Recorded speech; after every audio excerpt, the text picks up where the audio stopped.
BPSC PYQ series में आज ये हमारी चौथी वीडियो है। इससे पहले हमने पहली वीडियो में डिस्कस किया था आधुनिक भारत का इतिहास या फिर कहें भारतीय राष्ट्रीय आंदोलन। दूसरी वीडियो में हमने डिस्कस किया था भारतीय राज्य व्यवस्था यानी इंडियन पॉलिटी। तीसरी वीडियो में हमने डिस्कस किया था भारत का भूगोल और विश्व का भूगोल। आज ये चौथी वीडियो है। चौथी वीडियो में आज हम डिस्कस करेंगे भारतीय अर्थव्यवस्था, ये इंडियन इकोनॉमी का है इसे। और इसमें देखिए, सबसे पहली बात तो मैं आपको ये बता दूं कि इसमें आपको पढ़ते हुए कौन सी चीज़ का ध्यान रखना। पहली चीज़ तो ये कि इसमें बहुत सारे क्वेश्चन आपके करंट से रिलेटेड होते हैं और डाटा में बहुत ज़्यादा फेरबदल होता है।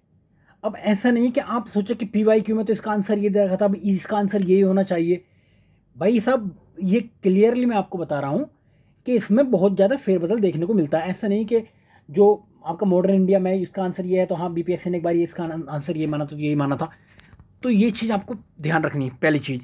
दूसरी चीज़, इस सीरीज को, भारतीय अर्थव्यवस्था को पढ़ने से, देखने से पहले आपको जो हमने बजट और इकोनॉमिक सर्वे का वीडियो डाला था उसको आप एक बार एटलीस्ट देख लो। जब आप वो देख लोगे तो बहुत सारा डाटा आपके माइंड में नया आ जाएगा। तो आपको फिर बार बार ये बताने की जरूरत नहीं पड़ेगी अभी ये चेंज हो गया, अभी ये फिर से चेंज हो गया, अभी ये ऐसा हो गया। क्लियर है? तो चलिए स्टार्ट करते हैं। पहला क्वेश्चन है कि भारत की राष्ट्रीय आय का मुख्य स्रोत क्या है। तो अब इसमें उस टाइम जो क्वेश्चन पूछा गया था तब उस टाइम पे कृषि था, मुख्य स्रोत जो था उस टाइम पे, मेन सोर्स क्या था नेशनल इनकम का, कृषि था। ये बट 1994 का क्वेश्चन पूछा हुआ है। लेकिन अब क्या है, अब कृषि नहीं है, अब है आपका सर्विस सेक्टर। सर्विस सेक्टर का कंट्रीब्यूशन अगर भारत के पर्सपेक्टिव में देखा है तो भारत में भी ज़्यादा है, और अगर बिहार के पर्सपेक्टिव में देखा जाए तो बिहार में भी ज़्यादा है। चलिए आगे देखते हैं। भारत की उन्नति संतोषजनक रही है क्या? बेरोजगारी की कमी के संबंध में नहीं। अगर बेरोजगारी की कमी इतना तो नहीं है, बेरोजगारी में कमी इतनी नहीं हो रही है अभी। दूसरा, प्रति व्यक्ति आय के संबंध में नहीं, असमानता में कमी नहीं। राष्ट्रीय ये कंटिन्यू बढ़ा है ये। क्लियर है? चलिए आगे देखते हैं। भारत में राष्ट्रीय आय की गणना की में एक समस्या क्या है? ये असंगठित क्षेत्र जो है ना, ये एक समस्या है, क्योंकि इसका हमारे पास में डाटा नहीं होता है, तो ये एक बड़ी समस्या है। चलिए, भारत में राष्ट्रीय आय समंकों का आकलन किसके द्वारा किया जाता है? तो ये क्वेश्चन रिपीटेड, बार बार ये क्वेश्चन पूछा जाता है। अगर पूछे कि नेशनल इनकम, ये समंकों का आकलन किसके द्वारा किया जाता है, तो ये देखिए 4-5 बार पूछा जा चुका। तो CSO द्वारा किया जाता है, CSO द्वारा किया जाता है। इसका आधार वर्ष क्या 11-12 है। आर्थिक विकास का सबसे अच्छा सूचकांक किसके द्वारा प्रदान किया जा सकता है? तो ये प्रति व्यक्ति आय के द्वारा सबसे अच्छे तरीके से हम आर्थिक विकास को नाप सकते हैं। चलिए आगे देखते हैं। भारत में औद्योगिक क्षेत्र की उपलब्धि को मापने के लिए निम्न में से कौन सी संस्था औद्योगिक उत्पादन के सूचकांक को जारी करती है? तो अभी हमने देखा था कौन जारी करती है, ये आपका NSO, जो पहले आर्थिक सांख्यिकी द्वारा किया जाता था, वही इसके द्वारा जारी किया जाता है। अब ये देखिए, बिहार का प्रति व्यक्ति आय, ये कौन सी कीमतों पर पूछा है? स्थिर कीमतों पर। मैंने स्थिर कीमतों पर बताया हुआ है 2023-24 में, ये 22-23 में। तो देखिए, ये अगर पूछे, अगर करंट प्राइस पे पूछे तो बिहार में कितना है? बिहार में करंट प्राइस पे है आपका 54,385 है, और कांस्टेंट प्राइस पर है आपका 34,465 करंट प्राइस पर। क्लियर है? यानी कांस्टेंट प्राइस पर कम होता है, ये करंट प्राइस पर ज़्यादा होता है। चलिए आगे देखते हैं। भारत को एक अल्पकालिक देश कहा जाता है, उसकी क्यों कहा जाता है? नियोजन की आवश्यकता के कारण नहीं, तीव्र गति से जनसंख्या वृद्धि के कारण, ठीक है, विकसित। और अगर नियोजन में होता तो फिर वो विकसित होता ना, तो वो क्यों होता? तो पहला गलत है इसमें, पहला गलत ये कटा आपका, दूसरा कटा। कृषि पर अधिक निर्भरता कारण, ये बात सही है। औद्योगिक उन्नति की मंद गति के कारण, ये तीनों बातें सही है, तो हमारा आंसर डी हो जाता है। चलिए आगे देखते हैं। भारत में आर्थिक विकास अवरुद्ध रहा है, मुख्यतः क्यों? देखिए, अकुशल कृषि व्यवस्था के कारण, अनियमित औद्योगिकरण के कारण, पाश्चात्य सामाजिक अभिवृद्धि के कारण। तो तीनों बातें इसमें सही हैं, तो डी आंसर हो गया। हिंदू वृद्धि दर किससे संबंधित है? धर्म से संबंधित नहीं है, ये जीडीपी से संबंधित है, यानी कि राष्ट्रीय आय की गणना से संबंधित है ये। आगे देखते हैं, भारत में सीमांत कृषि भूमि जोत का आकार कितना होता है? 1 हेक्टेयर से अगर कम होता है तो सीमांत जोत कहते हैं उसको। चलिए आगे देखते हैं, बिहार में कृषि भूमि की जोतों का औसत आकार दूसरे राज्यों की तुलना में क्या है? न्यूनतम से द्वितीय है। तो पहले से न्यूनतम से द्वितीय, ये भी करंट का टाइप का क्वेश्चन है। भारत में एमएसपी यानी कि न्यूनतम समर्थन मूल्य का निर्धारण कौन करता है? देखिए, अगर निर्धारण की बात करें ना तो ये करता है कृषि, ये करता है आपका, ये समिति करती है, लेकिन ये सिफारिश करता है। तो पीसीएस में इसी को मान लिया गया था, हाँ ये करता है, ठीक है ना। कृषि लागत एवं मूल्य आयोग, ये कब बना था? ये 1965 में बना था। फिर बाद में 1985 में इसका नाम बदल दिया गया था, कृषि लागत और मूल्य आयोग कर दिया गया था। चलिए, भारत में अर्धशोधन निवारण अधिनियम कब से लागू किया गया था? 2005 से लागू किया गया था। तो ऐसी जो चीज़ें जो एक बार लागू की जा चुकी हैं तो लागू है ही, बट जो जैसे कि आप पर कैपिटा इनकम में चेंजिंग आते रहते हैं, या फिर बजट कितना है, कितना साइज का है, फिजिकल डेफिसिट, पेमेंट डेफिसिट कितना है, तो इनमें चेंजेस आता रहता है। तो ऐसे क्वेश्चन को हम नए डेटा के हिसाब से देखेंगे। बाकी देखिए, संक्षेप में ट्रिम से क्या आप समझते हैं? तो ये क्या है इसका? देखिए, ट्रिम से देख लो, ट्रेड रिलेटेड इन्वेस्टमेंट मेजर्स, यानी कि व्यापार संबंधी निवेश उपाय। आगे देखते हैं, भारत सरकार ने अखिल भारतीय थोक कीमत सूचकांक के लिए आधार वर्ष 2004-05 से बदलकर किस वर्ष को कर दिया गया है? तो अभी 11-12 को कर दिया गया है। तो अभी 11-12 ये है अभी। भारत के किस राज्य की वर्तमान मूल्यों पर न्यूनतम प्रति व्यक्ति आय न्यूनतम है? तो देखिए, इस टाइम पे बिहार की न्यूनतम थी, तो अभी भी बिहार की न्यूनतम ही होगी। इसमें हमने बताया, तो देखिए इसमें ये 2020-21 का डाटा है, अभी कितनी हो गई है? 54,385। पैन काम नहीं कर रहा है इसलिए मैं ऊपर ऊपर से लिख रहा हूँ इसको, ठीक है। अब मैं मुझसे भी बोल रहा हूँ, आप नोट कर सकते हो। 54,385 है। बिहार में नवीनतम वार्षिक प्रति व्यक्ति बिजली का उपभोग कितना है, यानी कि न्यूनतम है। अगर वैसे देखें हम इसको, प्रति ऊर्जा उपभोग कितना है बिहार में? तो 329 किलोवाट आवर। ये आप डाटा नोट कर लो, इसमें न्यूनतम है।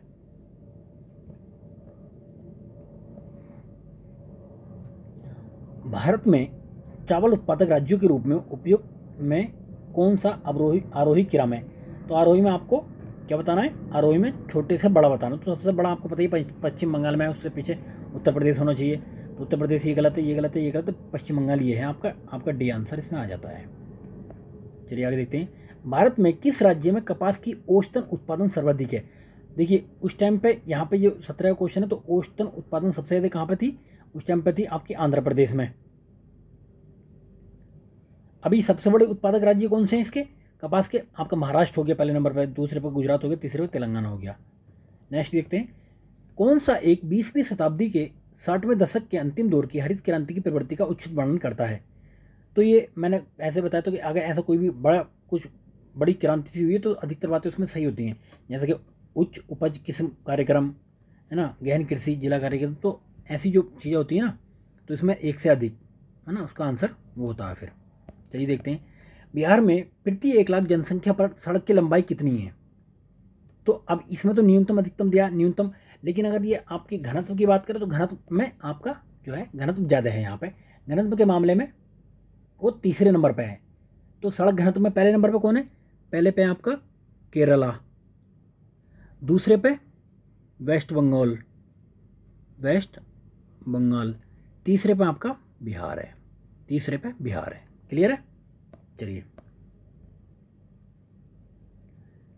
कौन सा उपागम प्रोफेसर अमर्त्य सेन से संबंधित है? तो इसको आप नोट कर लो, बहुत इंपॉर्टेंट है, बार बार क्वेश्चन पूछा जाता है वाला। तो सहज क्षमता उपागम। आगे देखते हैं, यह सत्य होगा कि भारत को परिभाषित किया जाए, कैसे परिभाषित किया जाए? एक श्रम आधिक्य वाली अर्थव्यवस्था के रूप में, क्योंकि हमारे यहाँ 15 से 59 के बीच में जनसंख्या बहुत ज़्यादा है। तो भारत के सकल घरेलू उत्पाद में कृषि एवं उससे संबंधित परिक्षेत्र का अंश कितना है? तो अभी देखिए, अभी भी 16-17% के आसपास ही बना हुआ है। तो ये पहले क्वेश्चन पूछा हुआ, तो अगर इतने दूर के ऑप्शन दिखें तो फिर नियरेस्ट का पता ही आपको थोड़ा तो आइडिया होता है। तो अभी 18.8 समथिंग है, तो उस टाइम पर आंसर था इसका डी। कौन सा एक राष्ट्रीय खाद्य सुरक्षा मिशन में शामिल नहीं है? तो आपको पता है गेहूं भी है, दाल भी है, चावल भी, तिलहन इसमें शामिल नहीं है। तो अब एक चीज़ और बताऊं, राष्ट्रीय खाद्य सुरक्षा मिशन ये कब आया था? 2007-8 में आया था, ये 2007-8 में। क्लियर है? आगे देखते हैं। भारत में खाद्य प्रबंधन का नियम निम्न में से कौन सा एक उद्देश्य नहीं है खाद्य प्रबंधन का? तो खाद्यान्नों का वितरण, खाद्यान्नों की खरीद, बफर स्टॉक का रखरखाव, खाद्यान्नों का निर्यात, ये एक इसका जो है उद्देश्य नहीं है। चलिए आगे देखते हैं। किस वर्ष कृषि और संबद्ध क्षेत्रों की वार्षिक औसतन वृद्धि दर नकारात्मक हो गई थी? तो 2002-3 में नकारात्मक हो गई थी। आगे देखते हैं। भारत के केंद्रीय बजट में, सेंट्रल बजट में संस्थागत कृषि साख का प्रभाव बढ़ाने के लिए 2020-21 के लिए क्या लक्ष्य रखा गया था? तो ये पुराना हो गया, तो इसमें हम कुछ नहीं, अभी इसमें नहीं देखेंगे, ये डाटा पुराना हो गया। 22-23 में ध्यान रहे कि 18 लाख करोड़ है। क्लियर है? अभी 20 लाख करोड़ हो गया है अभी, तो 20 लाख करोड़ कहाँ पे याद रखें? कौन सा सही है इसमें? तो देखिए, वर्षा बीमा भारतीय कृषि बीमा कंपनी लिमिटेड AICL द्वारा किया जाता है। ठीक है, यह योजना 2007 के दौरान दक्षिण पश्चिम मानसून अवधि में शुरू की गई थी। तो ये बात गलत है, पहली इसमें सही है, पहला इसमें सही है। तो ये कब शुरू की गई थी? 2002 में शुरू की गई थी ये। आगे देखते हैं। माइक्रो, लघु और मध्यम उद्यम विकास अधिनियम 2006 के अनुसार कौन सी एक निर्माणी क्षेत्र के उद्यमों हेतु निवेश की अवधि? तो देखिए, इसमें भी 2020 में अमेंडमेंट हो गया, तो उसका हम करंट में देखेंगे, तो इसे छोड़ दो आप।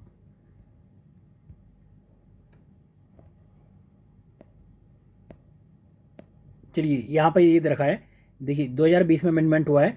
तो सूक्ष्म उद्योग जो माने जाएगा आपका, अगर निवेश हुआ है तो उसमें 1 करोड़, अगर लघु आपका उद्योग है उसमें निवेश 10 करोड़ का, और इसमें मध्यम है तो उसमें निवेश 50 करोड़ का।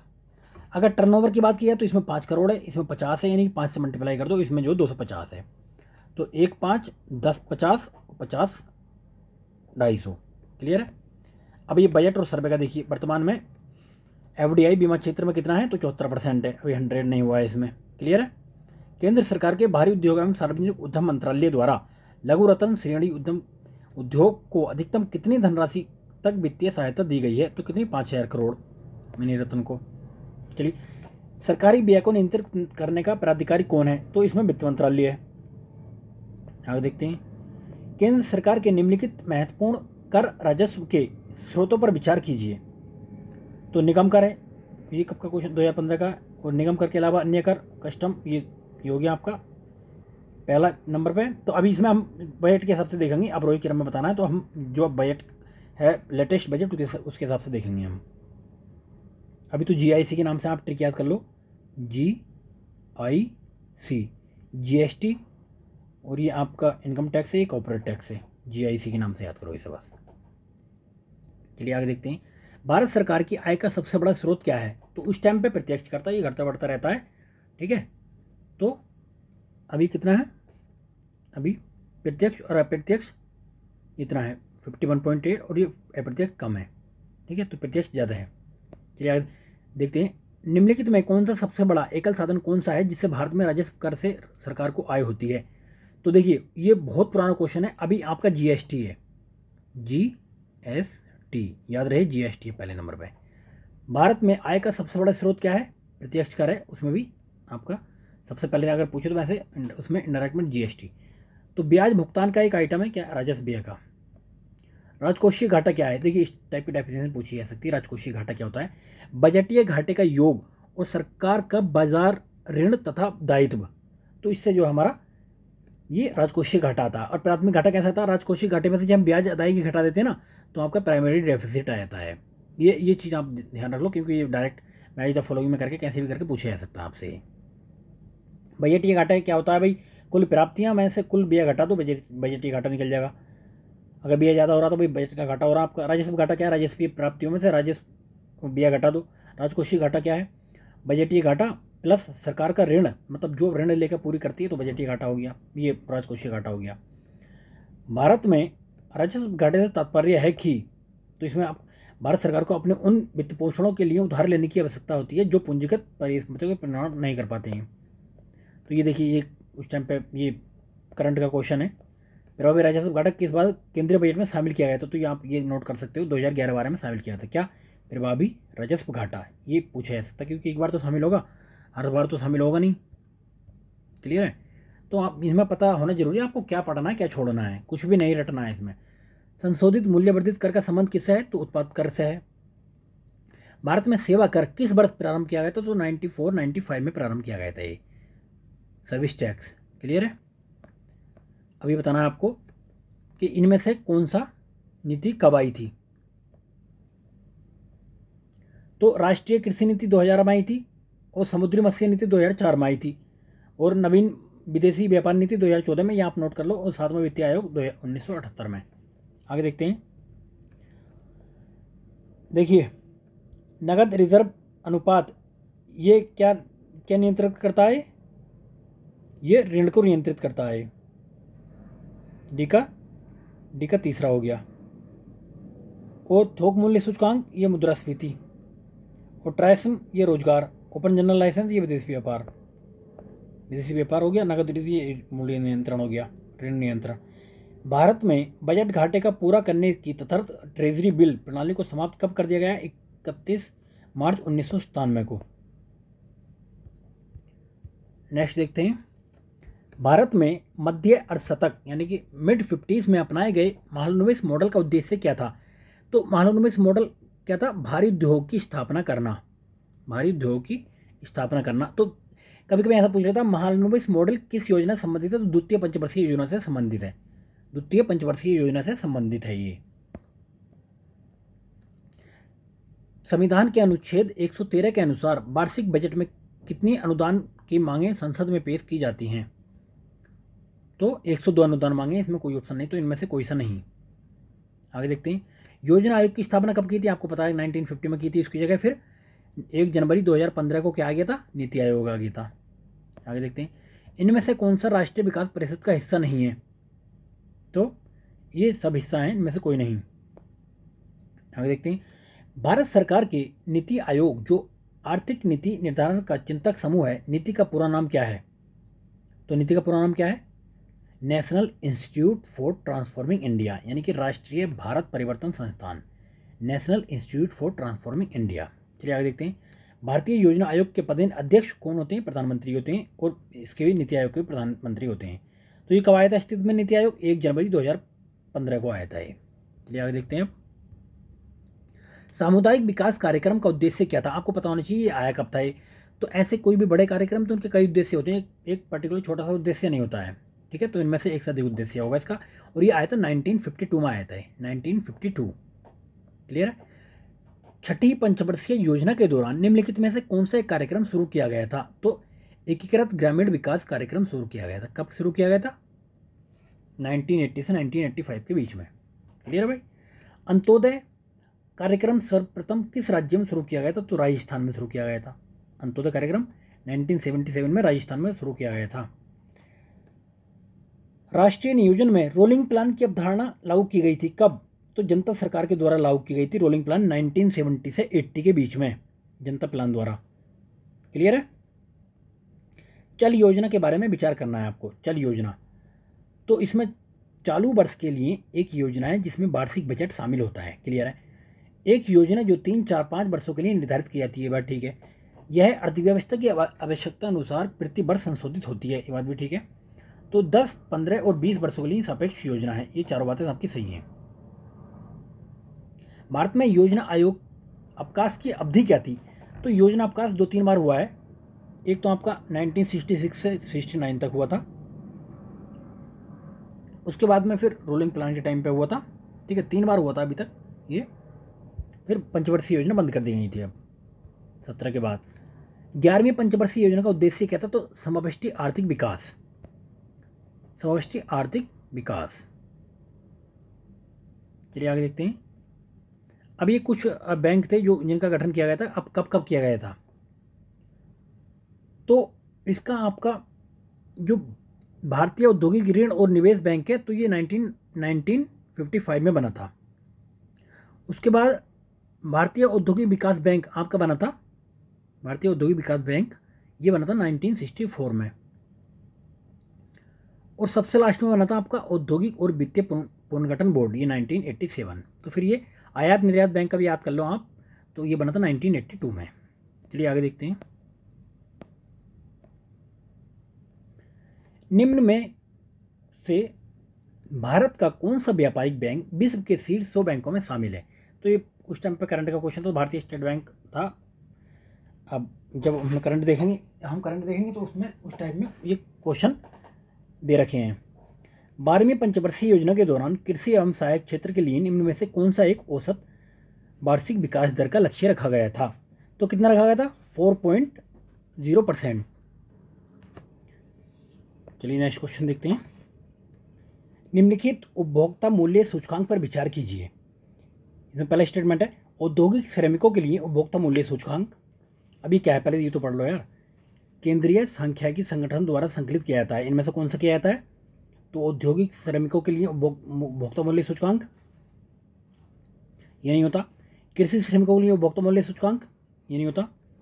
तो इसमें से कौन सा होता? केवल शहरी गैर श्रमिकों के लिए उपभोक्ता मूल्य सूचकांक। तो इसका आंसर सी हो गया। नेक्स्ट देखते हैं। भारत में वित्तीय क्षेत्रों में सुधारों में शामिल है क्या क्या चीज़ें? CRR और SLR को कम करना, ये ठीक है। बीमा क्षेत्र में निजी कंपनियों को प्रवेश, ये ठीक है। ब्याज दर का अवनियमन, तो ये तीनों बात ये ठीक है। तो मैं एक चीज़ और बताऊँ आपको, ऐसे क्वेश्चन में जब भी आपको कुछ अगर समझ में नहीं आए तो और आपको सारी चीज़ें पॉजिटिव से दिखाई दें, एक दूसरे से इंटरलिंक दिखाई दे, तो उसमें ऑल ऑफ द अबव उसका आंसर मेजोरिटी टाइम में ये देखा गया है कि उसका answer all of the above होता है। आप इस चीज़ को आप खुद प्रीवियस पेपर में देखना, जिसमें भी ये 3-4 स्टेटमेंट दिए हों और आपको दिखे एक दूसरे लिंक दिखाई दे रहा है स्टेटमेंट, तो आप फिर उसका all of the above mark आओ। इनमें से कौन सा 15वें वित्त आयोग का सदस्य नहीं है? तो देखिए ये 2022 में ये 67वें BPSC में पूछा था, बहुत ही मतलब नीचे स्तर पर जाके चला गया था, इसमें ये पूछ लिया था ये। तो इसमें से अशोक कुमार लाहिड़ी इसके सदस्य थे, रमेश चंद्र सदस्य थे और अजय नारायण सदस्य थे। ये बात हमें नहीं पता थी, अभी पता लग रही है। तो सुदीप्तो मुंडले इसके सदस्य नहीं थे, तो इसका आंसर ये हो गया। चलिए आगे देखते हैं। यदि भारतीय रिजर्व बैंक के द्वारा नकद कोष अनुपात में कमी की जाती है तो इसका साख सृजन पर क्या प्रभाव पड़ेगा? अगर देखिए, अगर ये नकद कोष अनुपात में अगर कमी कर दी जाएगी तो साख सृजन में क्या होगा? साख सृजन में वृद्धि हो जाएगी। नेक्स्ट क्वेश्चन देखते हैं। भारतीय जीवन बीमा निगम की स्थापना कब की गई थी? तो LIC की स्थापना हुई थी आपकी 1956 में, 1956। आगे देखते हैं। विदेशी मुद्रा जिसमें त्वरित प्रवास की प्रवृत्ति होती है कहलाती है क्या? कहलाती है गर्म मुद्रा कहते हैं हम, हॉट मनी कहते हैं। RN मल्होत्रा कमेटी किससे संबंधित थी? तो ये बीमा क्षेत्र से संबंधित थी। नेक्स्ट क्वेश्चन देखते हैं।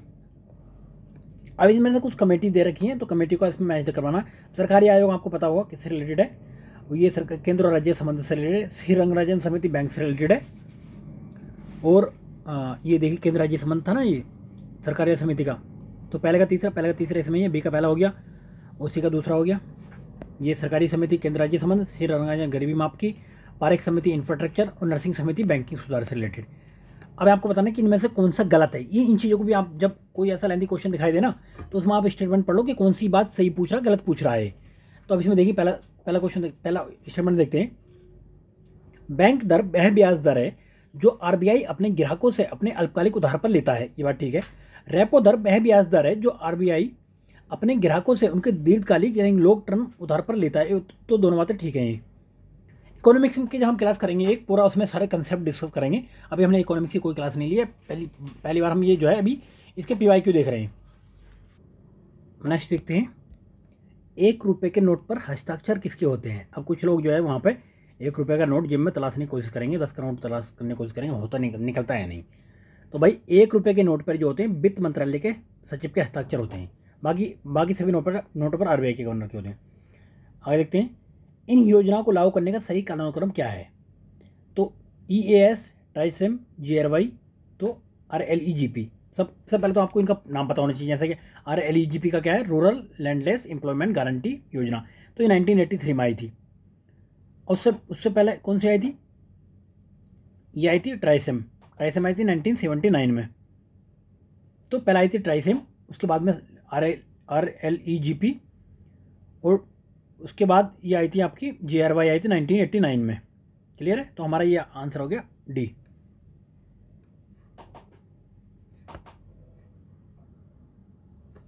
चलिए आगे देखते हैं। PM कुसुम योजना का उद्देश्य क्या है? तो इसका उद्देश्य क्या है कि किसानों के डीजल और केरोसिन पर निर्भरता समाप्त करना तथा पंप सेटों को ऊर्जा से जोड़ना। यह आई कब थी? 2019 में आई थी। पीएम कुसुम, प्रधानमंत्री किसान ऊर्जा सुरक्षा एवं उत्थान महाअभियान। चलिए आगे देखते हैं। भारत निर्माण का कौन सा अंश नहीं है? तो ये बहुत ही बार बार पूछने वाला है, ये पहले तो आपको पता होना चाहिए भारत निर्माण का ये कब आया था। ये तो 16 दिसंबर 2005 को ये आया था। अब इसमें देखिए मैं आपको बताता हूँ कि इसमें क्या क्या है। तो इसमें ग्रामीण क्षेत्रों में विद्युत, सड़क, पेयजल, दूरसंचार, सिंचाई, आवास और आवास का निर्माण शामिल है। आप ये ध्यान रखो, पहले आप अपने घर से निकले, यानी कि अपने घर से, इसमें घर आ गया, और कैसे निकलोगे भाई? उसके पास में आपको सड़क पर की जरूरत जाने की पड़ेगी। आप सड़क की तरफ को आए, सड़क पे निकले, उसके बाद आपने जो है कहाँ गए? आप सीधे अपने ट्वेल्व पे गए, यानी कि कुएं पे गए। क्या करने? सिंचाई करने गए। सिंचाई करने जब गए तो सिंचाई करने के लिए आपको पड़ेगी विद्युत की ज़रूरत। विद्युत के साथ आपने फिर सिंचाई करते करते आपने पिया पानी, ठीक है, और फिर लाइट चली गई, फिर आपने की कॉल, भाई लाइट को भेजो, क्या हुआ, कैसे दिक्कत चल रही है। तो ये आप 6 चीज़ें हैं, ये चीज़ ऐसे करके याद कर लेना। तो देखिए ग्रामीण टेलीफोन इसमें हो गया, ग्रामीण विद्युतीकरण हो गया, आवास हो गया, कृषि आधारित उद्योग नहीं, इसमें नहीं है। क्लियर है? आगे देखते हैं। भारतमाला परियोजना से भारत का निम्न में से कौन सा इंफ्रास्ट्रक्चर क्षेत्र संबंधित है? तो ये सड़क इंफ्रास्ट्रक्चर से रिलेटेड है, ये भारतमाला परियोजना। आगे देखते हैं। योजना आयोग ने 1993-94 में बिहार के किस गरीबी रेखा से बीपीएल को निम्नलिखित में से प्रतिशत कितना था? तो 55 था। अभी कितना रह गया? अभी रह गया आपका गरीबी 33.3%। कौन से? तेंदुलकर फार्मूले से। जबकि बिहार में कितना? 54.96। आगे देखते हैं। विश्व बैंक की रिपोर्ट के अनुसार भारत में 50% से अधिक निर्धन इन 4 राज्यों में है: बिहार, उत्तर प्रदेश, मध्य प्रदेश, उड़ीसा। तो अभी भी यही है। आगे देखते हैं। भारतीय योजना आयोग के अनुसार निम्नलिखित में से कौन सा गरीबी रेखा के लिए सही है? तो नगरीय क्षेत्रों में प्रति व्यक्ति आय 42 रुपये प्रतिदिन, नहीं। ग्रामीण क्षेत्रों में प्रति व्यक्ति आय 26 रुपये प्रतिदिन, ये बात ठीक है। और नगरीय क्षेत्रों में प्रति व्यक्ति आय 32 रुपये प्रतिदिन, ग्रामीण क्षेत्रों में 32 नहीं। दूसरा और तीसरा सही है, इसमें हमारा सही आंसर इसका आ गया। चलिए आगे देखते हैं। भारत में अधिकतम विदेशी मुद्रा है ना किसके निर्यात से कमाता भारत? तो उस टाइम पे 2015 में कपड़े के निर्यात से कमाता था। अभी किससे? कपड़ों के निर्यात से कितनी थी? ये अभी भी कपड़ों के निर्यात से ही होगी, आई थिंक 16,836। और इसमें चाय में तो काफ़ी फ़र्क है। लोहे के निर्यात से देख लेते हैं एक बार, कमी है लोहे के निर्यात से, तो कपड़ा ही है इसमें भी। लेकिन अब सबसे ज़्यादा किस में होगी? मशीनरी में। मशीनरी अगर इसमें ऑप्शन दिखाई दे तो मशीनरी आएगा। भारत से निर्यात होने वाली सबसे महत्वपूर्ण वस्तु कौन सी है? तो ये पुराना क्वेश्चन है। अभी क्या है? अभी है आपका मशीनरी, परिवहन और धातु। मशीनरी, परिवहन और धातु। मैं इसलिए कह रहा था कि इसमें बहुत ज़्यादा चेंजेस होता है, आपको देखना है करंट के पर्सपेक्टिव में पढ़ के चीज़ों को। तो मैं जिसका कहता हूँ कि हाँ इसका डाटा चेंज हो सकता है, तो उसको आप बहुत ध्यान से देखना है। नंदीग्राम क्षेत्र में सेज नीति के अंतर्गत किस समूह को अनुमति दी गई है? तो पुराना क्वेश्चन है, सलीम समूह को दी गई थी। तो निम्नलिखित में से किन वर्षों में व्यापार संतुलन भारत के लिए अनुकूल था? तो ये 1972-73 और 76-77 इसमें अनुकूल था। ये चेंज नहीं होने का, क्योंकि ये तो घटना घट चुकी है। नई मुद्रा यूरो किस वर्ष प्रारंभ की गई थी? तो 1999 में प्रारंभ की गई थी। रुपए की परिवर्तनता क्या तात्पर्य है? मैं इसे बताऊं कि इसके रिलेटेड कौन सी कमेटी बनाई थी? तो तारापुर कमेटी बनी थी इससे रिलेटेड, तारापुर कमेटी। तो अब ये क्या है कि रुपए का अन्य प्रमुख मुद्राओं और अन्य प्रमुख मुद्राओं को रुपए में विमुक्त मतलब परिवर्तन करने देने की अनुमति होती है। इसको कहते हैं हम रुपए की परिवर्तनीयता। ये है आपका तारापुर कमेटी, तारापुर की अध्यक्षता में ये हो गया। भारत सरकार के कुल विद्युत उत्पादन में जल विद्युत का योगदान, देखिए ये परिवर्तन होता रहता है। तो अभी जल विद्युत का कितना है? जल विद्युत का 11.7% है। राष्ट्रीय जलमार्ग एक जोड़ता है, तो एक के साथ में आपको 2 भी देखना पड़ेगा, 3 भी, 4 भी, 5 भी, 5 देखने पड़ेंगे कम से कम। तो ये जोड़ता है आपका हल्दिया से इलाहाबाद तक, हल्दिया से इलाहाबाद। तो इसकी लंबाई कितनी ये भी देख लो, 1620 किलोमीटर इसकी लंबाई है। आगे देखते हैं। भारत के किस क्षेत्र में प्रत्यक्ष विदेशी निवेश इक्विटी प्रभाव उच्चतम है? तो सेवा क्षेत्र में उच्चतम है, अभी भी और पहले भी था ये जब पूछा गया था। आगे देखते हैं। भारत का कौन सा औद्योगिक या आर्थिक गलियारा जापान के सहयोग से विकसित किया जा रहा है? तो जापान के सहयोग से कौन सा विकसित हो रहा है? दिल्ली मुंबई कॉरिडोर। आगे देखते हैं। भारतीय रिजर्व बैंक का वर्तमान गवर्नर कौन था? तो ये मतलब ये पुराना क्वेश्चन है, तो उसको आपको नहीं देखना है, ये विवाद हो गया था शायद इस पर जब ये आया था। तो विश्व बैंक के नवीनतम विकास प्रतिवेदन के अनुसार भारतीय अर्थव्यवस्था की स्थिति तो कैसी है? ये कब का क्वेश्चन पूछा हुआ है? पुराना क्वेश्चन पूछा हुआ है। अगर पीपीपी के हिसाब से पूछे तो पीपीपी के हिसाब से भारत की अर्थव्यवस्था की स्थिति कौन सी है? भारत की वो तीसरी है, वर्तमान में तीसरी देखिए पीपीपी के हिसाब से। वैसे पाँचवीं बड़ी अर्थव्यवस्था है। अमेरिका, चीन, जापान उस टाइम भी पाँचवीं थी 2008 में और अब भी पाँचवीं है। G15 क्या है? ये विश्व के विकासशील देशों का एक संगठन है। विश्व के विकासशील देशों का एक संगठन है। आगे देखते हैं, इन देशों में कौन सा एक देश G20 समूह का सदस्य नहीं है? तो स्पेन नहीं है इसमें। अभी किसे हटा दिया? अभी आपके रसिया को भी हटा दिया इससे। आसियान इसके लिए है। ये किसके लिए? Association of south east Asian Nations. Association of south east Asian Nations. Clear है? भारतीय विकास फोरम पहले जाना जाता था किस नाम से? भारतीय सहायता क्लब के नाम से जाना जाता था। आगे देखते हैं, वर्तमान में बिहार में संपत्ति का प्रमुख स्रोत क्या है? तो ये कृषि है, क्योंकि आपके विभाजन होने के बाद में ये सारा रिसोर्सेज झारखंड में चला गया था। ये पुराना क्वेश्चन है, ये भी पुराना क्वेश्चन है। भारत की कुल जनसंख्या कितनी है? तो भारत की कुल जनसंख्या आपको पता होनी चाहिए। अभी का जो है, जो सेंसेक्स अगर 2011 के हिसाब से देखा जाए तो ये आपकी जनसंख्या है तो 121 करोड़, ठीक है, 85,04,977। लिंग अनुपात इसमें है 943। जन घनत्व कितना? 382। भारत में जनसंख्या घनत्व कितना है? कब के हिसाब से? देखिए 2001 के हिसाब से पूछ रहा हूँ आपको बताना, 2011 के हिसाब से। अब 2011 के हिसाब से कितना है? 382। चलिए आगे देखते हैं, भारतीय जनगणना 2011 के अनुसार निम्न राज्यों में किस में जनसंख्या घनत्व सबसे ज़्यादा है? तो बिहार में आपका सबसे ज़्यादा है जनसंख्या घनत्व। कितना बिहार में? ये आपको पता होना चाहिए, 1106। एक की जनगणना हमको क्या मतलब? एक की जनगणना से 11 की आ चुकी है। बिहार भारत में तीसरा सर्वाधिक जनसंख्या वाला राज्य है। कौन सी? 2011 की जनगणना के हिसाब से। ये एक का पूछा हुआ है, इसमें हमें नहीं देखना है। ये भी एक का पूछा हुआ है, किस राज्य में अनुसूचित जाति के लोगों की संख्या सबसे ज़्यादा है? तो अगर उसमें पूछे नंबर में तो आपका उत्तर प्रदेश है इसमें। शिशु मृत्यु दर क्या है? देखिए, हर 1000 जीवित जन्मों में से अपने पहले जन्मदिन से पहले मरने वाले बच्चों की संख्या का अनुपात होता है शिशु मृत्यु दर। कितने पे? 1000 जीवित जन्मों पर। चलिए आगे देखते हैं, ये पुराना क्वेश्चन है, अभी की देखनी है हमें। तो साक्षरता दर अभी कितनी वृद्धि हुई है 2001 से 11 में? 8.15% वृद्धि दर, 64 से सीधे 73 पर पहुंच गई है। अगर वुमेन की लिटरेसी रेट देखा जाए तो अभी कितना है यहाँ पे भारत में? 65.46। चलिए आगे देखते हैं, 2011 की जनगणना में फोटो, उंगली के निशान और आंख की पुतली के प्रतिचित्रण के लिए किसी व्यक्ति की न्यूनतम आयु कितनी होनी चाहिए? तो न्यूनतम आयु आपकी 5 वर्ष होनी चाहिए।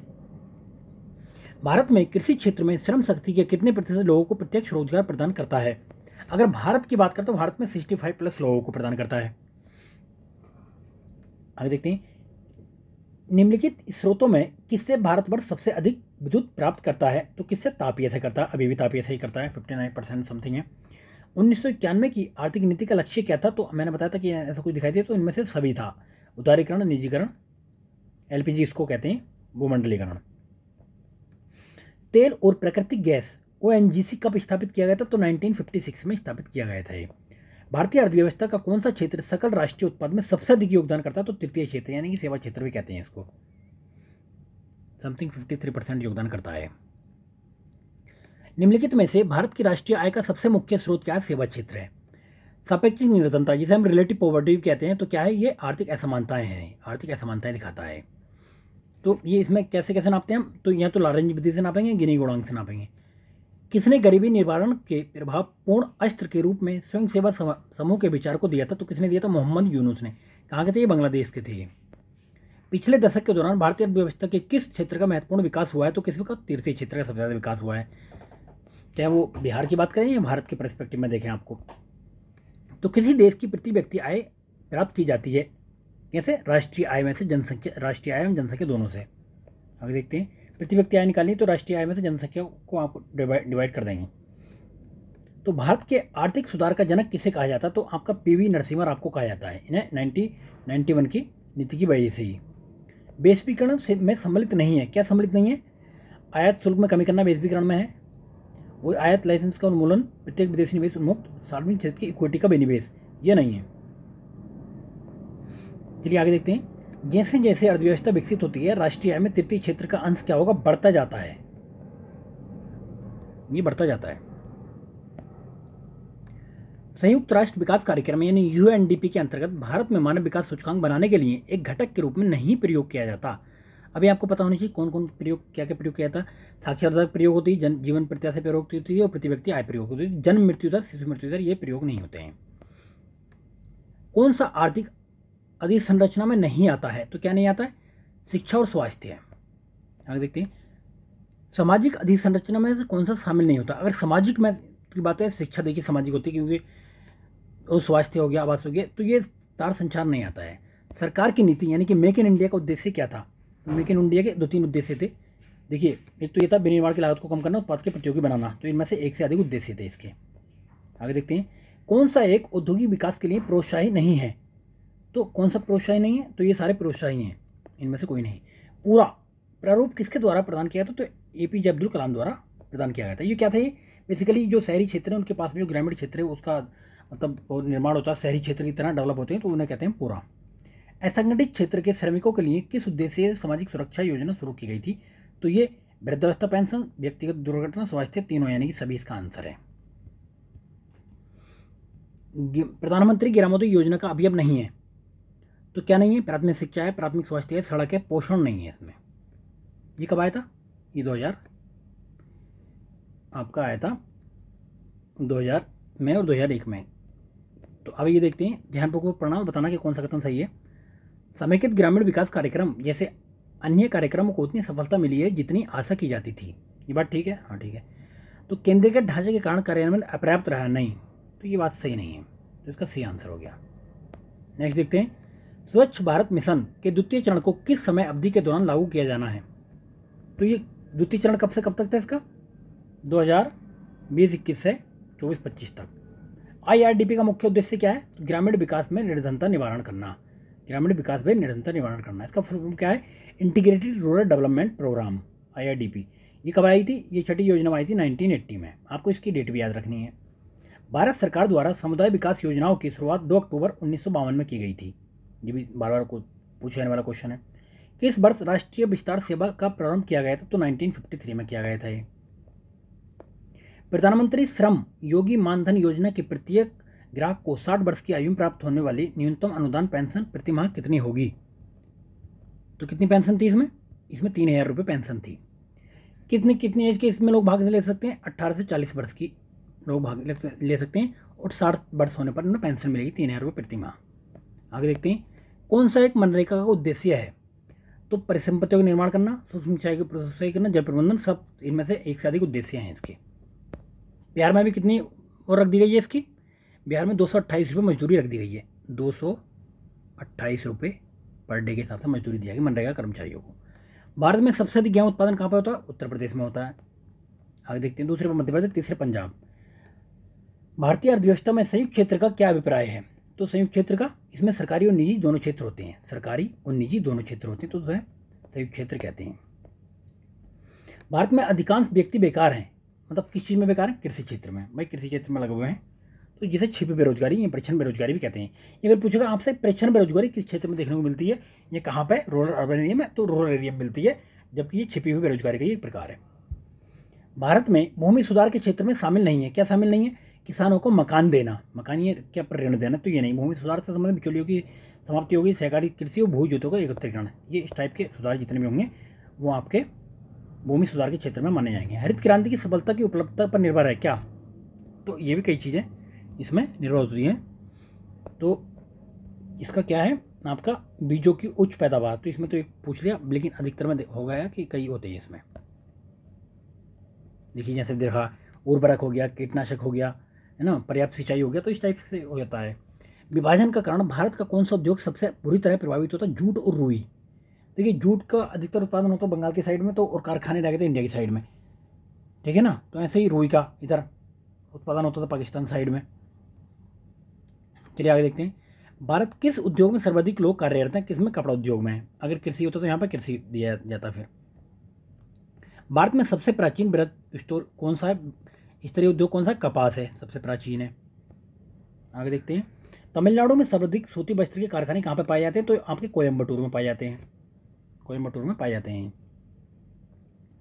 मोडबेट जो अप्रैल 2021 में कार्यान्वित होता है, प्रस्तावित कब किया गया था? ये क्वेश्चन डिलीट कर दिया गया था। ये कपास उद्योग किन कच्चे मालों पर आश्रित है? वे हैं भारहास मूलक, भारहास मूलक। आगे देखते हैं, निम्नलिखित में से कथनों पर मनन कीजिए तथा नीचे दिए गए कूट का सही प्रयोग बताइए। तो गत सदी के 80 के दशकांत तक भारतीय उद्योगों ने उपभोक्ता वस्तु उद्योगों से मूलभूत व पूंजीगत वस्तु उद्योग की ओर संरचनात्मक स्थानांतरण की ओर प्रवेश परिलक्षित किया है। तो ये बात सही है। इस अवधि के दौरान उपभोक्ता वस्तुओं की मांग में कमी आई है, ऐसा कुछ नहीं है, तो ये बात गलत है। आगे देखते हैं, भारत में कोर उद्योग हैं कौन कौन से उद्योग? तो 8 उद्योग हैं इसमें। कोर उद्योग में आपको पता होना चाहिए 8 उद्योग कौन कौन से हैं। विद्युत हो गया, कोयला हो गया, पेट्रोलियम हो गया, कच्चा तेल हो गया, प्राकृतिक गैस हो गया, और ये उर्वरक हो गया, स्टील हो गया, सीमेंट हो गया, विद्युत हो गया। ये 8 उद्योग हैं, 8 उद्योग। ये टोटल का 42% कवर करते हैं। भारत सरकार के राजस्व का प्रधान स्रोत क्या है? तो इस टाइम अप्रत्यक्ष कर था। अभी भी देखें तो प्रत्यक्ष और अप्रत्यक्ष कर है। तो अभी कितना? अभी है प्रत्यक्ष कर कितना? 5.5% और अप्रत्यक्ष 5.2%। चलिए आगे देखते हैं। तो ये पुराना क्वेश्चन है, सम्मिलित नहीं था ये। किस वर्ष रेल बजट को आम बजट में मिला दिया गया था? तो कब मिलाया था? 2017 में मिला दिया गया था। भारत में राज्य सरकारों के लिए आय का सबसे बड़ा स्रोत क्या होता है? तो इस टाइम बिक्री करता, लेकिन अब चेंज हो गया है। विगत वर्षों में, ये अभी चेंज हो गया, इसको काट देना इसलिए। विगत वर्षों में भारत के केंद्र सरकार का सर्वाधिक संपूर्ण व्यय किस क्षेत्र में हुआ है? तो विकास में हुआ है। तो ये तो अभी विकास ही है। कौन सा केंद्रीय सरकार का कर नहीं है? तो भूमि राजस्व राज्य सरकार का कर है। कौन सा ऐसा कर है जो केंद्र सरकार द्वारा लगाया जाता है लेकिन उससे प्राप्त आय को केंद्र और राज्यों के बीच में विभाजित किया था? तो आपका ये सेंट्रल एक्साइज ड्यूटी है। तो कौन से 2 परोक्ष कर हैं? तो बिक्री कर और उत्पादन कर परोक्ष कर हैं, मतलब इनडायरेक्ट टैक्स। प्रत्यक्ष करों में से किस कर से सरकार को अधिकतम राजस्व की प्राप्ति होती है? तो आपका ये है निगम कर। अभी सबसे ज़्यादा किससे होती है? अभी होती है जीएसटी से, ये आपको याद रखना है, जीएसटी से। आगे देखते हैं, भारत के वित्त आयोग के संदर्भ में कितनों पर विचार करना है आपको? वित्त आयोग एक सांविधिक निकाय है, तो ये बात गलत है, वो एक संवैधानिक निकाय है, 200 आर्टिकल 280 के अंतर्गत है। तो पहला ये कटा। तो वित्त आयोग द्वारा की गई सिफारिश प्रवृत्ति में केवल सलाहकारी होती है, ये बात ठीक है। 280 के अंतर्गत ये बात ठीक है। पहला वित्त आयोग 1950 में स्थापित किया था, ये बात गलत है। तो दूसरा तीसरा सही है। पहला वित्त आयोग 1951 में स्थापित किया गया था। कौन सा एक राजकोषीय नीति का उपकरण नहीं है? तो ब्याज दर ये मौद्रिक नीति का उपकरण है, मॉनेटरी पॉलिसी का, जो आरबीआई तय करती है। 12वें देख पूछे तो अभी तो पूछने का नहीं है 12वें का, क्योंकि अभी तो 15वां भी बन गया है। तो 15वें के कौन है? एनके सिंह है 15वें के, और इसकी सिफारिश 2020 से 2025 तक लागू होनी है, जिसे अब 2021 से 2026 कर दिया है। तो ये 42% था, ये तो ये मतलब पुराना हो गया है। बैंकों द्वारा लाए गए निम्नलिखित में से किस भुगतान उपाय को प्लास्टिक मुद्रा के रूप में जाना जाता है? तो आपका क्रेडिट कार्ड को प्लास्टिक मुद्रा के रूप में जाना जाता है। आगे देखते हैं, 8 अक्टूबर 1991 को आरबीआई द्वारा ये पुराना क्वेश्चन है, तो ये भी नहीं पूछा जाएगा। रोकड़ संचय अनुपात की वर्तमान दर क्या है? ये भी नहीं पूछा जाएगा, इसी को काट दो। कौन सा आर्थिक विकास के लिए प्रत्यक्ष रूप से महत्वपूर्ण नहीं है? तो मुद्रा की बचत, ये आर्थिक विकास के लिए महत्वपूर्ण नहीं है। जीवन बीमा निगम एक उदाहरण है किसका? निवेश बैंक का उदाहरण है, एक LIC निवेश बैंक का उदाहरण है, और इसकी 1956 में स्थापना की गई थी। भूमि विकास बैंक निम्न में से एक का अंश है किसका? सरकार सहकारी उधार ढांचे का अंग है। चलिए भाई आगे देखते हैं, भारतीय मुद्रा छापा जाता है कहाँ पर? नासिक प्रिंटिंग प्रेस में छापा जाता है। सामान्य रूप से मुद्रा नीति का प्रधान लक्ष्य क्या होता है? कि मुद्रा आपूर्ति को नियंत्रण करना है, कि बाजार में ज़्यादा मुद्रा ना हो, जिससे क्या वस्तुओं की कमी हो जाए और बहुत ज़्यादा डिमांड बढ़ जाए। तो इसे नियंत्रण करने के लिए ये ऊपर नीचे किया जाता है। तो किसकी सिफारिश पर बैंकों की ब्याज दरों का विनियंत्रण होता है? तो नरसिम्हा कमेटी की सिफारिश पर 1991 में ये गठित किया गया था। आगे देखते हैं, भारत सरकार द्वारा व्यवस्थित बैंकों के लिए पूंजी की पर्याप्त मानक क्या है? तो 8, ये पुराना क्वेश्चन है, बहुत ज़्यादा है। तो अभी कितनी है? अभी 9 कर दी गई है। ग्रामीण क्षेत्रीय ग्रामीण बैंक, जिसे ग्रामीण बैंकों के नाम से भी पुकारा जाता है, वर्गीकृत है किसमें? अनुसूचित वाणिज्य बैंकों से।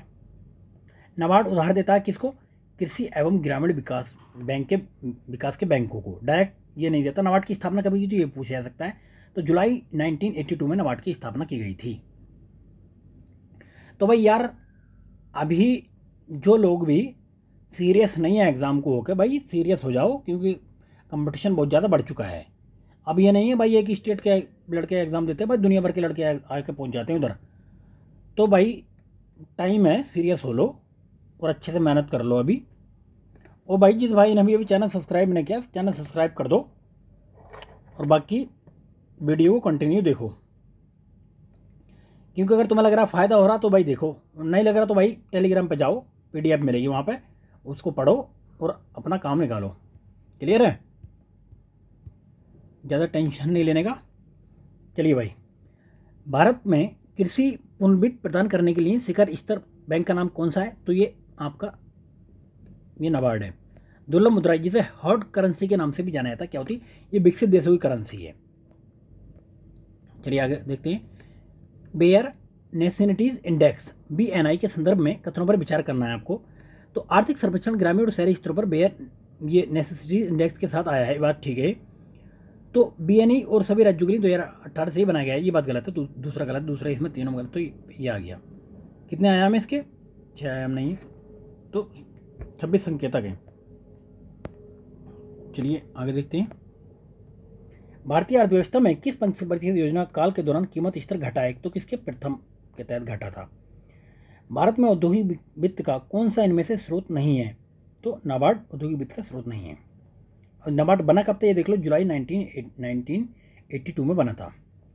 इसका वित्त औद्योगिक वित्त से कोई संबंध नहीं है। भारत की बैंकिंग प्रणाली में उच्चतम बैंक कौन सा है? तो आपका रिजर्व बैंक ऑफ इंडिया है। कब बना था ये? अप्रैल 1935 में बना था और राष्ट्रीयकरण हुआ था 1949 में। निम्नलिखित में से कौन सा प्रत्यक्ष वित्त का स्रोत नहीं है?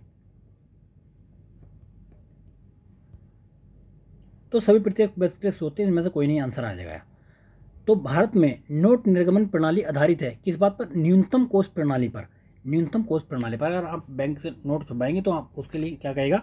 वो कहेगा भाई न्यूनतम एक कोष बना दो जिसमें 200 करोड़ रुपए के बराबर का निश्चित की वो रखी गई है, जिसमें क्या 115 करोड़ का आपका स्वर्ण होना चाहिए।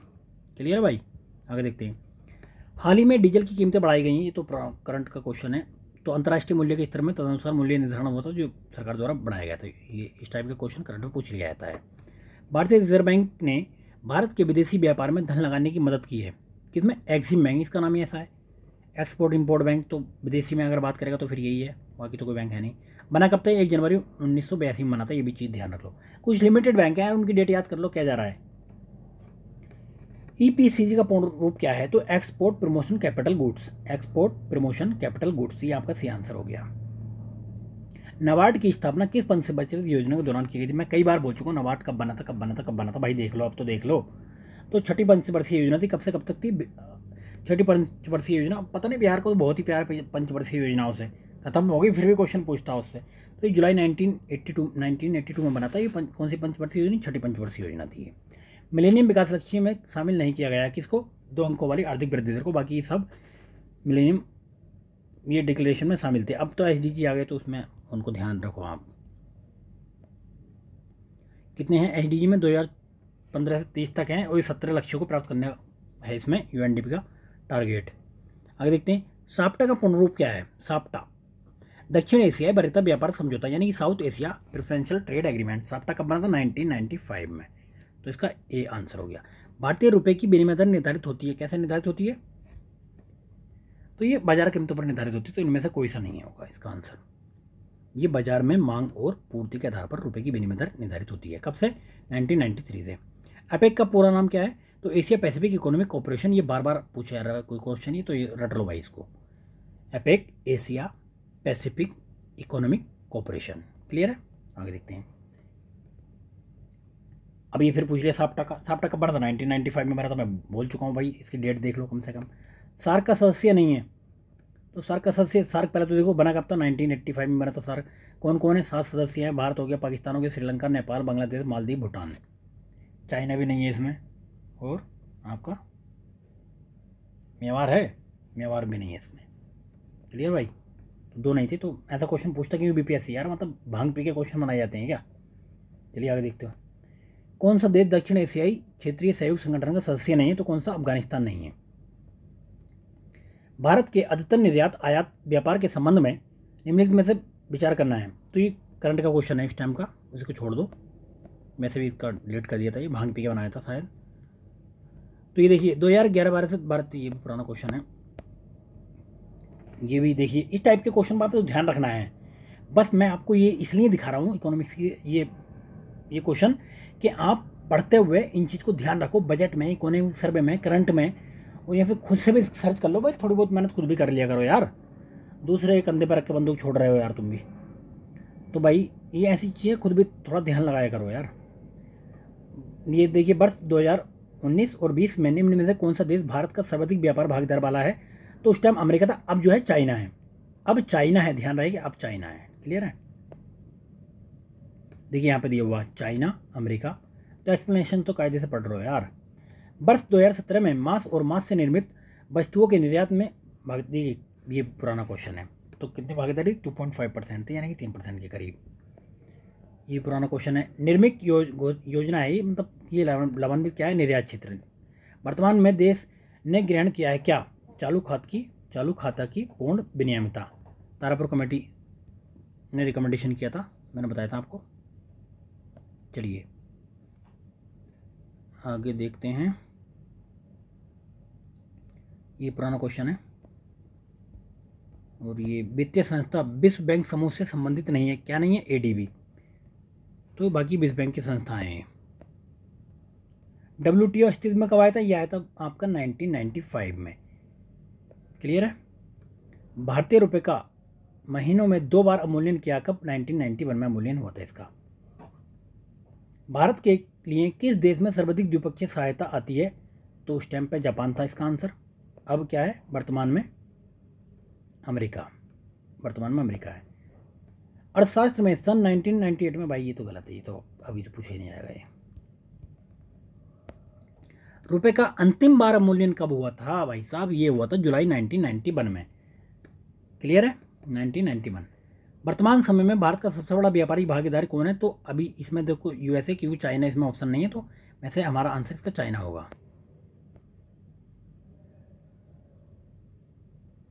क्लियर है भाई? इसमें चाइना है।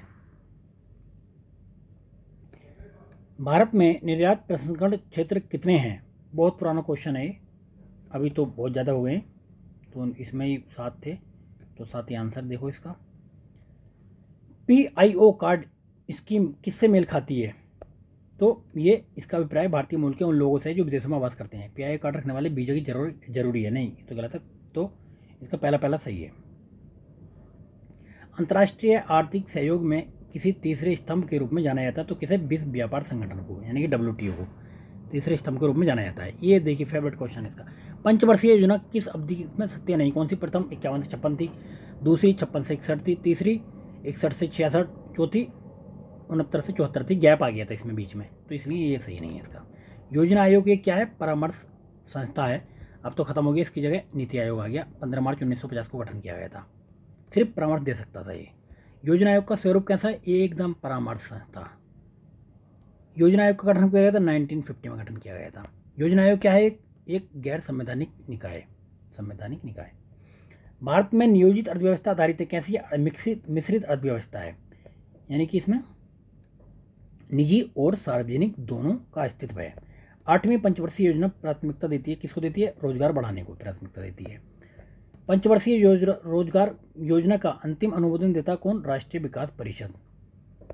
चलिए आगे देखते हैं। पंचवर्षीय योजनाओं के मसौदे का अंतिम रूप से कौन? तो राष्ट्रीय विकास परिषद।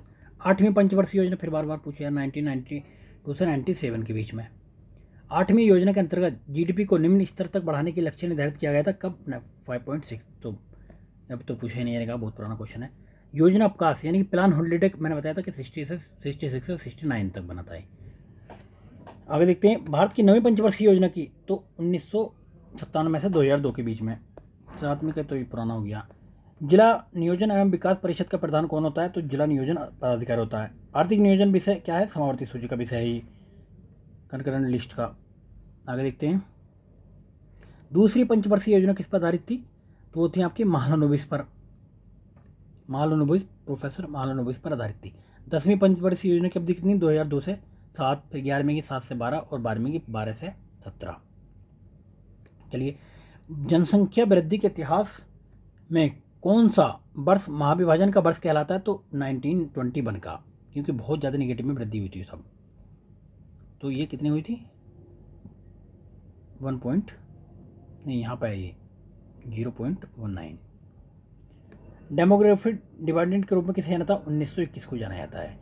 भारतीय ग्रामीण आबादी का कितना प्रतिशत जनसंख्या प्राइमरी शिक्षा की सुविधा पाता? तो बहुत पुराना क्वेश्चन है, तो ये इसका भी हम देखेंगे। ये उस टाइम 94% था। ये भी पुराना क्वेश्चन है, ये भी बहुत पुराना क्वेश्चन है। सर्वाधिक शहरी जनसंख्या वाला अब टोटल में पूछे तो महाराष्ट्र है। चलिए आगे देखते हैं। अभी नगरीकरण कितना भारत में? 31.1। बिहार में कितना था 11 के हिसाब से? 11.3। अभी कितना? 16.2 के करीब। परिस्थिति संतुलन बनाए रखने के लिए न्यूनतम वन कितना चाहिए? तो 33% वन चाहिए। कौन सी नीति के हिसाब से? 1988 की नीति के हिसाब से। 21 में रिपोर्ट आ गई है आपकी, पता होना चाहिए कि भारत में कितना वन क्षेत्रफल है। तो 24.62%। बनावरण पूछे तो 21.71%। प्रसिद्ध पर्यावरण विशेषज्ञ सुंदरलाल बहुगुणा किस काम के लिए जाने थे? तो इन्होंने चिपको आंदोलन चलाया था। कहाँ पे? उत्तराखंड में। राष्ट्रीय पर्यावरण शोध संस्थान कहाँ पर स्थित है? तो ये आपका है नागपुर में, नीरी भी कहते हैं इसको। भारत का सबसे अधिक जनसंख्या वाला शहर कौन सा? तो इनमें कलकत्ता था, अभी कौन सा हो गया? मुंबई हो गया। अब भारत में शहरी जनसंख्या कुल जनसंख्या के कितने परसेंट है? तो ये आई थिंक पुराना क्वेश्चन है, तो अभी के परसेंटेज के हिसाब से 31.1% है। पुराना क्वेश्चन है ये भी, बस हमें देखना है कि हमें जनगणना से भी क्वेश्चन आते हैं, तो हमें 11 की जनगणना कवर करनी है। बिहार की जनगणना हमने कवर कर ली, भारत की और कवर करेंगे हम। तो भारत की जनसंख्या वृद्धि कितनी हुई है ये भी देख लो एक बार। तो अभी हुई है 17.7%, यानी पिछले से कम। पिछली कितनी हुई थी? 23.85। नवीनतम जनगणना के अनुसार भारत में जनसंख्या की औसत वृद्धि दर क्या है? भाई पुराना क्वेश्चन है, तो अभी कितनी? 1.64 है, अगर औसत वार्षिक वृद्धि देखी जाए तो। ये पुराना क्वेश्चन है। विश्व में सर्वाधिक जनसंख्या वाला देश कौन सा? तो अभी भारत हो गया इसमें, ठीक है। मार्च 2023 में भारत हो गया, मार्च 2023 में। क्लियर है? दिसंबर 2018 तक अनुसार विश्व के निम्न देशों में से किस देश का सबसे अधिक भारतीय आबादी है? तो अमेरिका में थी उस टाइम। जनांकी डेमोग्राफी में लिंग अनुपात का संदर्भ किससे है? तो प्रति 1000 पुरुषों के साथ महिलाओं के अनुपात से। क्लियर है? किस राज्य में अधिकतम जनसंख्या घनत्व है? तो आपका इसमें बिहार का ऑप्शन नहीं है, तो वैसे बिहार में है, लेकिन इसमें पश्चिम बंगाल है। भारत के किस राज्य में सबसे ज़्यादा जनसंख्या घनत्व पाया जाता है? तो पश्चिम बंगाल, क्योंकि बिहार इसमें ऑप्शन में नहीं है। अभी देखते हैं 91 की जनगणना के अनुसार। ये तो पुराना क्वेश्चन हो गया भाई, हमें 11 की जनगणना पढ़नी है, इतना तो समझ में आ गया। तो 11 की जनगणना के अनुसार निम्नलिखित में से किस धार्मिक समूह में सर्वाधिक साक्षरता दर प्रतिशत दर्ज की गई है? तो कहाँ पे? ये इनमें थी जैन में। पुरुषों एवं स्त्रियों में दोनों प्रतिशत साक्षरता किस में न्यूनतम है? तो ये आपके बिहार में। अभी जो नया डाटा आया उसमें है आपकी राजस्थान में। 11 की जनगणना के अनुसार भारत के किस राज्य के आदिवासियों की आबादी का प्रतिशत उसकी कुल आबादी की तुलना में सबसे अधिक है? तो आपका है मिजोरम, 94% है। अभी लक्षद्वीप में 94.8% है। अगर लक्षद्वीप इसमें ऑप्शन हो तो लक्षद्वीप मारते हैं आप। चलिए नेक्स्ट वीडियो अब हमारी होगी साइंस की, यानी कि सामान्य विज्ञान की। उसमें हम एक ही वीडियो में पूरा साइंस का अब तक के बीपीएससी का पीवाईक्यू कवर करेंगे। उसके बाद में हमारी दूसरी एक वीडियो रह जाती है, वो रहेगी आपका स्टेट स्पेसिफिक, राज्य से आधारित कितने क्वेश्चन पूछे गए हैं बिहार में। तो ये आई थिंक ये वीडियो काफ़ी हेल्पफुल रहेगी। इसके लिए मैं पहली कंडीशन मैंने आपको बता दी कि आपको ये हेल्प करेगी डायरेक्ट क्वेश्चन आने में नहीं, कि आपको कितना पढ़ना है और कैसे पढ़ना है। अभी बिहार का आर्थिक सर्वेक्षण की जो हमने वीडियो बनाई है उसमें कौन से फैक्ट देखने हैं, या फिर भारत के जो अभी बजट और सर्वे आया है उसमें कौन से फैक्ट देखने हैं, या फिर अभी जो से अभी स्कीम्स आ रही है उनमें क्या देखना है, क्या चीज़ें नहीं देखनी है, और बाकी आपको सेंसेक्स में क्या देखना है। तो ये चीज़ें आपको इससे समझने में बहुत ज़्यादा आपको मतलब ये समझने में आसानी मिलेगी, और जिससे कि आप इजीली फिर क्वेश्चन को पकड़ सकते हो। क्लियर है भाई? तो अभी भी जिसने अगर ये सारी मतलब ये इकोनॉमिक सर्वे की क्लास नहीं देखी, सेंसेक्स की क्लास नहीं देखी, तो भाई पहले उसको देख लो, उसके बाद में आप इस क्लास को देखना, या फिर पहले इसको देख लो फिर उसको देखना, क्योंकि उससे एक आइडिया लग जाएगा आपको कि हाँ मुझे कौन सा फैक्ट याद रखना है। क्योंकि होता क्या है कि आप 300-400 पेज का बजट या इकोनॉमिक सर्वे नहीं पढ़ सकते हैं। तो जो इंसान आपको ऑलरेडी पढ़ के दे रहा है, फिर मेहनत करके दे रहा है, उसकी पूरी टीम लगी हुई है, तो ज़्यादा बेहतर है। फिर आप अपने आप को मतलब सोच रहे हैं कि हाँ मैं 1 घंटे के अंदर पूरी 400 पेज की समरी पढ़ लूँगा, तो वो ज़्यादा बेहतर है। तो ये तो पॉसिबल नहीं, कम टाइम में आप ऐसी चीज़ों को नहीं कर सकते हैं। तो ठीक है फ्रेंड्स, वीडियो देखने की काफ़ी मतलब लंबी हो चुकी है क्योंकि 1 घंटे की वीडियो हो गई है। तो लेकिन हमने पूरा अच्छे से इसको कवर किया है और समझाने की पूरी कोशिश की है। तो आप इसको देख लीजिए, ठीक है। और बाकी हम नेक्स्ट वीडियो देखेंगे साइंस एंड ये सामान्य विज्ञान की, तो उसमें उसको एक ही वीडियो में कवर करने की कोशिश करें, ठीक है भाई। ओके भाई, धन्यवाद।